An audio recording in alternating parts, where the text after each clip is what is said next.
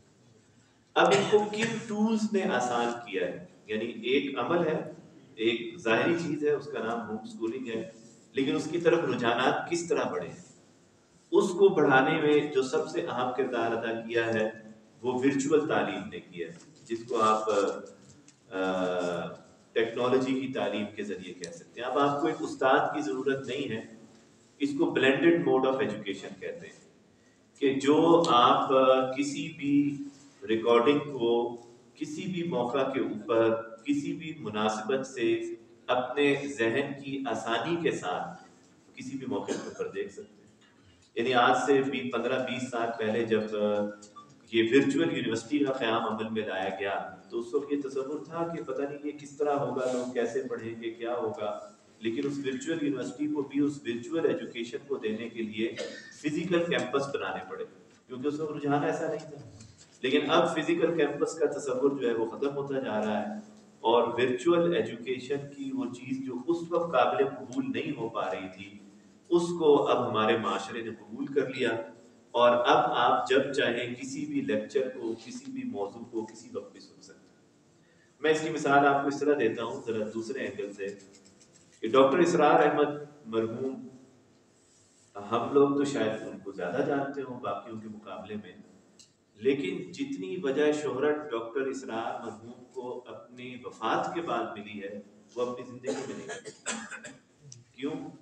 کیونکہ ان کے وفات کے بعد جو ان کے جو بھی شاگرد تھے یا جو بھی ان کی ٹیم تھی، انہوں نے ان کی وہ ریکارڈنگ جو کسی زمانے میں صرف لوگوں کے نزدیک 3 ٹانگوں والے کیمرے کے اوپر ہوا کرتی تھی یا 2 ٹانگوں والے کیمرے پہ ہوتی تھی، جس کی افادیت اس وقت سمجھ نہیں آ رہی تھی، وہ انہوں نے اٹھائی اور 1-1 منٹ اور 2-2 منٹ اور 4-4 منٹ اور 10-10 منٹ کے موقع کی مناسبت سے کلپس تیار کر کے یوٹیوب کے اوپر رکھ دی.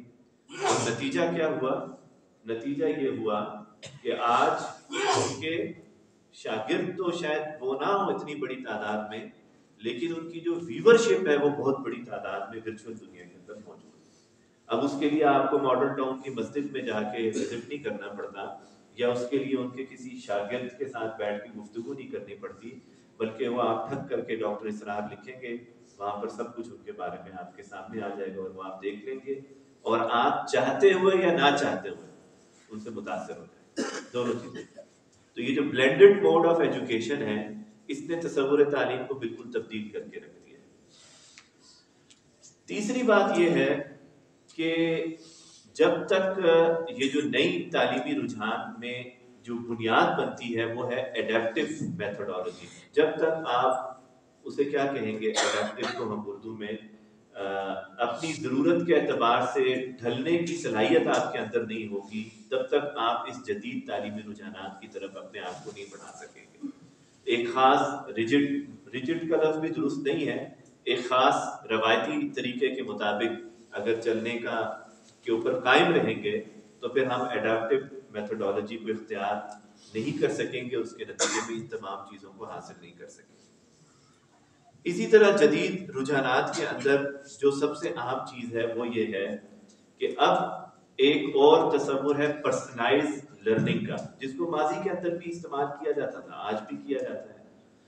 ایک ہی سبق ایک ہی موقع پر ایک ہی طرح کے 50 طلبہ کو نہیں پڑھایا جا سکتا.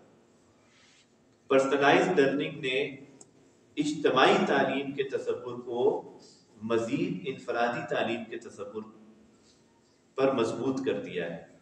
اور پرسنلائز لرننگ جس طرح ہم کلاس میں جب پڑھاتے ہیں ہمیں پتہ چلتا ہے کہ ان 10 طلبہ میں سے یہ 3 بالکل نالائق ہیں اور 6 جو ہیں وہ متوسط قسم کا گریڈ لینے والے طلبہ ہیں اور 2 بہت زیادہ ذہین ہیں. تو جو استاد حکمت کے ساتھ تعلیم پڑھا رہا ہوتا ہے، کلاس پڑھا رہا ہوتا ہے، تو وہ تو کوشش کرے گا کہ ان 3 کو جو بالکل ہی بلو ایوریج ہیں ان کو کسی طرح فوکس کر کے ایوریج کے اندر کنورٹ کر دے. وہ کبھی بھی ایوریج والے کو ایکسیلنٹ پہ کنورٹ کرنے کی کوشش نہیں کرے گا یا ایکسیلنٹ والے کو نیچے لانے کی کوشش نہیں کرے گا تاکہ پوری کلاس متوازن ہو جائے، بلکہ اس کا زیادہ فوکس ان 3 طلباء کو متوسط درجے کے اندر لانے کے اوپر ہوگا۔ لیکن یہ جو پرسنلائز لرننگ ہے اس کا تعلق اس سے نہیں ہے کہ کلاس کے اجتماعی ماحول کو متوازن کر دیا جائے۔ پرسنلائز لرننگ کا معاملہ یہ ہے کہ آپ شروع سے ہی طالب علم کی سوچ مزاج کے اعتبار سے اس کو پڑھا کر اس کو اس کی تعلیم کے اندر جو ہے وہ ایکسل کریں گے۔ اور اس کو پرانے زمانے میں براڈر ٹرم کے اندر کریئر پلاننگ کہا جاتا تھا کہ اس بچے کو بلہ پکڑنے کا شوق ہے تو کھیل میں ڈال دو، اس کو ذرا حساب کتاب کرنے کا شوق ہے تو میتھمیٹکس کی تعلیم میں ڈال دو، اس کی تھوڑے سے جناب چیزیں جو ہیں وہ سائنس کی طرف رجحان جا رہا ہے تو اس کو اس طرف لے جاؤ۔ یہ ایک اجتماعی اپروچ کے ساتھ ہے۔ تو کریئر پلاننگ اب انٹیگریٹڈ وے کے اندر اس کی بیسک لیول کے اوپر جو ہے وہ جو چیز شروع ہو چکی ہے وہ پرسنلائز لرننگ ہو چکی ہے۔ اب اس کا تعین اس استاد نے کرنا ہے جو کلاس میں پڑھا رہا ہے، یا اس ماں نے کرنا ہے جو گھر میں پڑھا رہی ہے، یا اس استاد نے کرنا ہے جو اسکول کے علاوہ اپنے بچے کو کسی بھی لحاظ سے پڑھا رہا ہے۔ اب یہ پرسنلائز لرننگ کی جو بنیادی چیز ہے اس جدید اس ٹرینڈ کے اندر وہ یہ ہے کہ اب زور جو ہے وہ نہ انفارمیشن کے اوپر ہے اور نہ نالج ایجوکیشن کے اوپر۔ یہ دونوں چیزیں اب بظاہر ویلیو کے اندر کچھ کم درجے پر ہیں۔ اس وقت جو سارا زور ہے جس کی بنیاد پر آپ کسی کو ایک کامیاب انسان یا طالب علم بنا سکتے ہیں وہ ہے صلاحیت کے اوپر، مہارت کے اوپر، اسکل ڈیولپمنٹ اس کو آپ کہتے ہیں۔ اس سے اب یہ نہیں دیکھا جائے گا ان فیوچر کہ اس کے پاس کتنی بڑی گریجویشن کی اور ماسٹر کی اور پی ایچ ڈی کی تعلیم ہے، اور یہ نہیں دیکھا جائے گا کہ اس نے کتنے سکورز کی بنیاد کے اوپر جو ہے اپنے رزلٹ کو مینٹین کیا ہے۔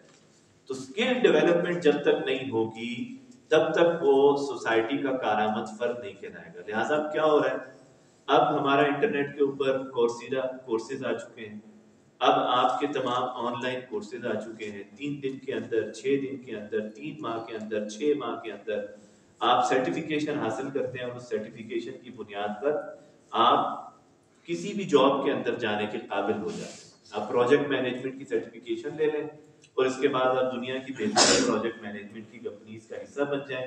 انتظامی صلاحیتیں تو 20 25 30 سال کے مختلف تجربہ کر کے انسان ویسے ہی سیکھ لیتا ہے، خاص طور پہ اس کا تعلق تعلیمی اداروں سے ہو، مختلف چیزوں سے ہو۔ لیکن جب اگر وہ ایک خاص سرٹیفکیشن لے لیتا ہے تو وہ پروجیکٹ مینجمنٹ کی بڑی بڑی فرمز کا جو ہے وہ اپنے آپ کو حصہ بنا لیتا ہے۔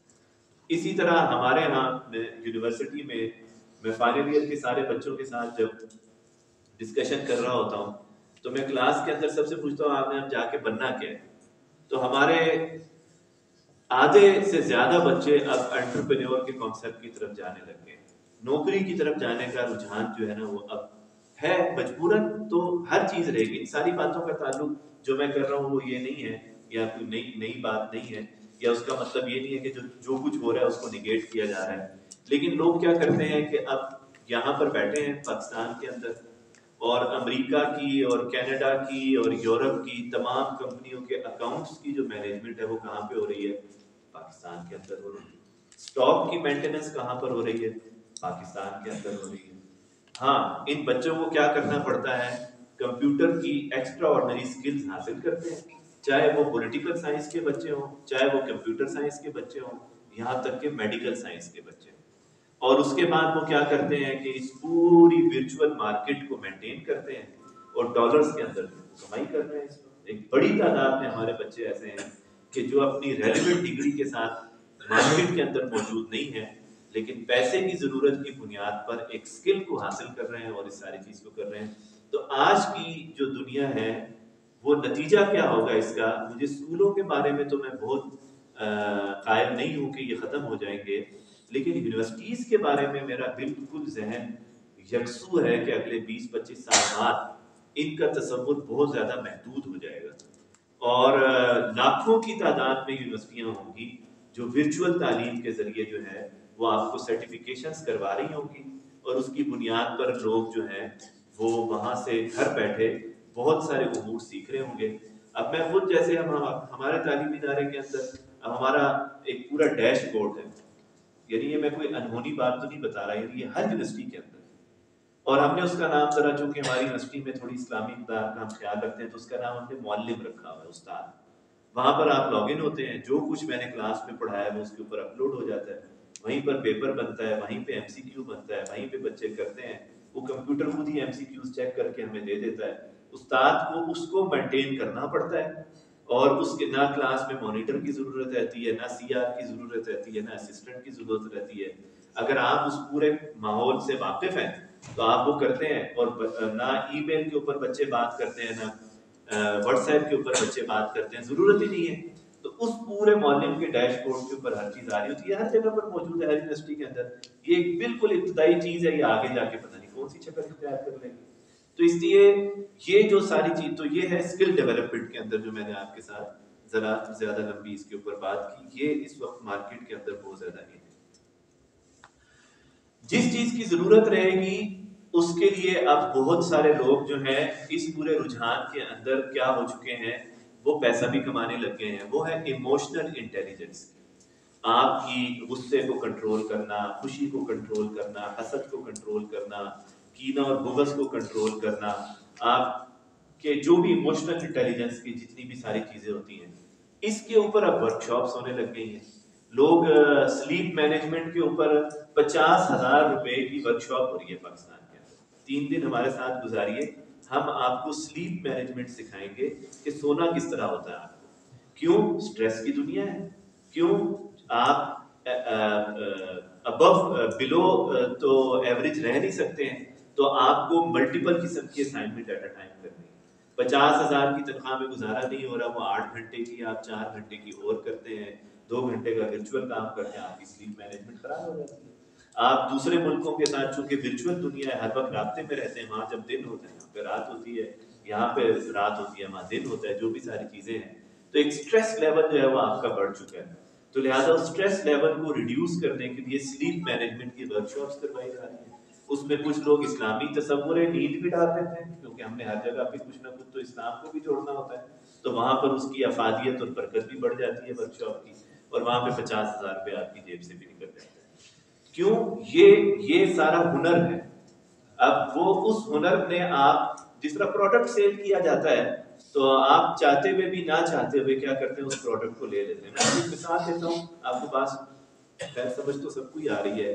یہ جو پینٹین شیمپو ہے جو ہم سروں پہ لگاتے ہیں، تو اس نے جب شیمپو استعمال کرنا شروع انہوں نے کیا تو ان کی ہماری عورتوں میں مقبولیت نہیں ہو رہی تھی۔ میں پرانی بات بتا رہا ہوں، 15-18 سال پرانی بات، میں نے ان کے بارے میں جب اسٹڈی کی، انہوں نے کہا وہ اس لیے نہیں ہو رہی یہاں پر کہ یہاں سب سے زیادہ بایو آملہ کی مارکیٹ ہے۔ آملہ بھی اس لیے کہ یہ ہمارا ایک روایتی ٹوٹکا ہے، اس وجہ سے ہماری خواتین اس کو زیادہ استعمال کر رہی ہیں۔ اب تو خیر پینٹین سے زیادہ ہیڈ اینڈ شولڈر کی مارکیٹ ہے، جس کی بھی ہے۔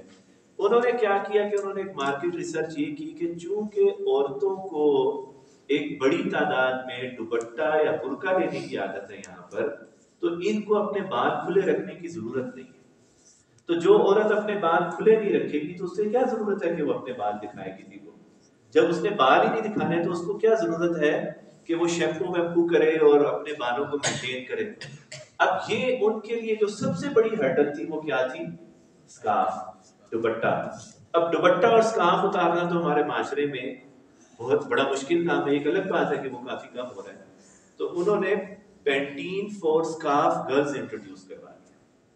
انہوں نے کہا کہ آپ جو ہیں وہ اس طرح وہی شیمپو، وہی اسی بوتل میں آ رہا تھا، وہی فارمولا، لیکن اس کے اوپر لیبل لگا دیا وہ عورتیں جو برقع پہنتی ہیں اور سکارف پہنتی ہیں ان کے لیے اسپیشل پینٹین بنایا گیا ہے تاکہ ان کا برقع پہننے کی وجہ سے اگر سر میں کوئی پسینہ آتا ہے تو اس سے بال خراب ہو۔ آپ بات سمجھ رہے ہیں؟ یہ ہے آج کی اسکل ڈیولپمنٹ۔ یہ استاد کلاس میں آپ کو نہیں بتائے گا، خیر میں بات کہیں اور لے گیا اپنا، وہ ویسی مثال کے طور پہ، تو یہ نیند بھی بیچ دیتے ہیں آج کل کے لوگ اسکل ڈیولپمنٹ کے نام کے اوپر۔ 3 دن کی ٹائم مینجمنٹ کی ورکشاپ ہو رہی ہے۔ تو کانسیپٹ کیا ہے؟ ہم جب میٹرک میں تھے تو ٹیوشن اکیڈمی پڑھا کرتے تھے، تو وہ کریش کلاسز کا کانسیپٹ تھا کہ نا ہم 3 ماہ میں میٹرک کا کورس پورا کرا دیں گے، 2 ماہ۔ اس کو اچھا نہیں لگتا تھا لیکن ضرورت ہوتی تھی، اور اب بھی ٹیوشن سینٹر اسی بنیاد کے اوپر چل رہے ہیں۔